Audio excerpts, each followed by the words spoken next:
भारतीय सेना के भीतर आखिर क्यों किए जा रहे हैं भयानक बदलाव।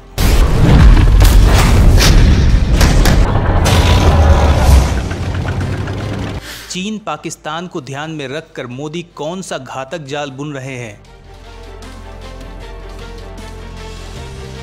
सेना की ताकत बढ़ाने वाले इस कदम का वायुसेना क्यों कर रही है विरोध।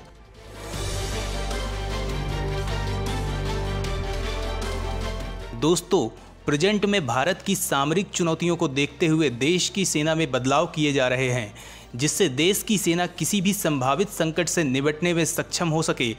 इसी को ध्यान में रखते हुए प्रधानमंत्री मोदी ने तीनों सेनाओं के लिए चीफ ऑफ डिफेंस स्टाफ की नियुक्ति की थी और स्वर्गीय विपिन रावत देश की सेना के पहले चीफ ऑफ डिफेंस स्टाफ बने थे। हेलीकॉप्टर दुर्घटना में विपिन रावत की दुखद मृत्यु के बाद ये पद आज तक खाली है। दुश्मन की चुनौतियों को ध्यान में रखते हुए सेना में बदलाव के लिए जनरल रावत की अनुशंसा पर काम किया जा रहा है। दोस्तों, विपिन रावत ने एक बार कहा था कि भारत को भविष्य में 2.5 मोर्चे पर युद्ध करना होगा। दोस्तों, 2.5 मोर्चे की इस बात को गंभीरता से लेने की ज़रूरत है। 2 मोर्चे चीन और पाकिस्तान तो समझ में आते हैं, लेकिन बचा आधा मोर्चा क्या है जिसकी तरफ विपिन रावत इशारा कर रहे थे। दोस्तों, ये तीसरा मोर्चा देश के उन गद्दारों का है जो कभी भी देश के खिलाफ जंग का ऐलान कर सकते हैं। विपिन रावत थल सेना, वायुसेना और नौसेना के एकीकरण के लिए देश में अलग अलग थिएटर कमांड बनाने के पक्ष में थे, जिसमें एक अलग एयर डिफेंस कमांड थी और एक नौसेना की नेतृत्व वाली मेरीटाइम थिएटर कमांड थी। थल सेना की 2-3 कमांड थी। वायुसेना ने जनरल विपिन रावत के समय में भी अलग थिएटर कमांड का विरोध किया था। वायुसेना प्रमुख ने एक बार फिर इस मामले में अपना विरोध जताया है। वायुसेना प्रमुख air chief marshal V R. Chaudhari ने अलग एयर डिफेंस कमांड बनाने का विरोध किया है। उनका मानना है कि इससे फायदे के बदले नुकसान होगा। आखिर सेना के अंदर ये कैसा बवाल मचा है।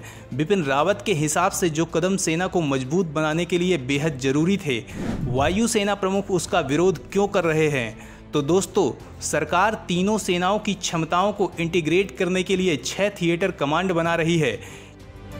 इनमें एयर डिफेंस कमांड और मेरीटाइम थिएटर कमांड शामिल हैं। पहले फेज में इन्हें बनाया जा रहा है। इसे देखते हुए वायुसेना प्रमुख का बयान काफ़ी महत्वपूर्ण है। वी.आर. चौधरी की राय है कि सिर्फ एक कमांड इंडियन कमांड होनी चाहिए। दोस्तों, आखिर ये एयर डिफेंस कमांड क्या है जिसका विरोध वायुसेना प्रमुख द्वारा किया जा रहा है और सरकार इसे क्यों बनाना चाहती है। आपके मन में इस तरह के सवाल उठ रहे होंगे, तो इसका जवाब जानने के लिए वीडियो को आखिरी तक देखिए। सेना में बदलाव को लेकर वायुसेना प्रमुख का है अलग नजरिया। वहीं दुश्मन को तबाह करने में कोई कसर नहीं छोड़ना चाहते मोदी। इसीलिए सेना के स्ट्रक्चर में किए जा रहे हैं बेहद खास बदलाव। जनरल रावत के इन बदलावों को लेकर परेशान हो गया था चीन। तो आखिर वायुसेना प्रमुख क्यों कर रहे हैं इन बदलावों का विरोध। भारतीय सशस्त्र बल के एकीकृत ट्राई सर्विसेज कमांड के तहत एयर डिफेंस कमांड का प्रस्ताव किया गया है। इस कमांड की अगुवाई भारतीय वायुसेना के अधिकारी करेंगे। इस कमांड की जिम्मेदारी सेना में एयर डिफेंस से जुड़े ऑपरेशंस की होगी। एकीकृत मिलिट्री कमांड बनाने का प्रस्ताव सबसे पहले जनवरी 2020 में रखा गया था। पहले चीफ ऑफ डिफेंस स्टाफ के तौर पर पदभार संभालते ही विपिन रावत ने इसकी ज़रूरत बताई थी। एयर डिफेंस कमांड भविष्य में थिएटर कमांड बनाने की दिशा में उठाया जाने वाला कदम है। थिएटर कमांडों पर तीनों रक्षा सेनाओं में कभी भी आम राय नहीं बन सकी। भारतीय वायुसेना खास तौर से इस कदम का विरोध करती रही है। थिएटर कमांड बनाने के पीछे मंशा आर्मी, एयरफोर्स और नेवी के सभी एसेट्स को एक साथ मोबिलाइज करने की है। इसके तहत एयरफोर्स के एसेट्स को अन्य थिएटर में विभाजित किया जाएगा। इस तरह प्रस्तावित एयर डिफेंस कमांड तीनों सेवाओं की वायु रक्षा संसाधनों को नियंत्रित करेगी, साथ ही महत्वपूर्ण संपत्तियों को हवाई खतरों से बचाने के लिए जिम्मेदार होगी। इसका नेतृत्व वायुसेना के 3 सितारा अधिकारी करेंगे। यह कमांड प्रयागराज में स्थित होगी। थिएटर कमांड बनाने में देश भर में फैले 17 मौजूदा सिंगल सर्विस कमांड को मर्ज करना शामिल होगा। इस कदम से वायुसेना को अपनी हवाई संपत्तियों के विभाजन से चिंता है। वायुसेना प्रमुख ने सरकार के इस कदम का विरोध किया है। वायुसेना प्रमुख air chief marshal V R. Chaudhari ने कहा है कि अलग एयर डिफेंस कमांड बनाने से फायदे के बदले नुकसान हो सकता है। उन्होंने कहा है कि देश की वायु शक्ति के सभी एलिमेंट्स को मिलकर समन्वय के साथ काम करने की ज़रूरत है। इसी से भविष्य की अलग अलग सुरक्षा चुनौतियों का सामना किया जा सकेगा। वायुसेना प्रमुख चौधरी ने यह भी कहा है कि अलग हवाई रक्षा प्रणालियों की भविष्य के युद्धों में उस समय तक बहुत प्रासंगिकता नहीं होगी जब तक कि वे किसी बड़ी एकीकृत हवाई रक्षा प्रणाली का हिस्सा नहीं हों। विरोध के पीछे वायुसेना प्रमुख का क्या तर्क है, जानने के लिए वीडियो को आगे देखिए। 4.5 और 5वीं पीढ़ी के घातक विमानों से लैस है वायुसेना।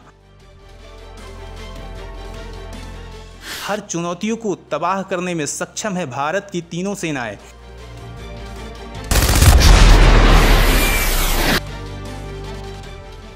घातक विमानों की भूमिका सीमित करने के खिलाफ हैं वायुसेना प्रमुख।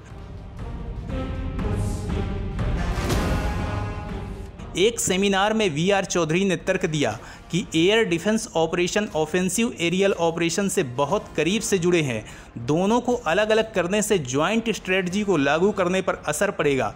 इसके साथ ही उन्होंने जोर देकर यह भी कहा कि अलग अलग तरह के हवाई खतरों से राष्ट्रीय संपत्तियों को बचाने के लिए उपाय करने की ज़रूरत है।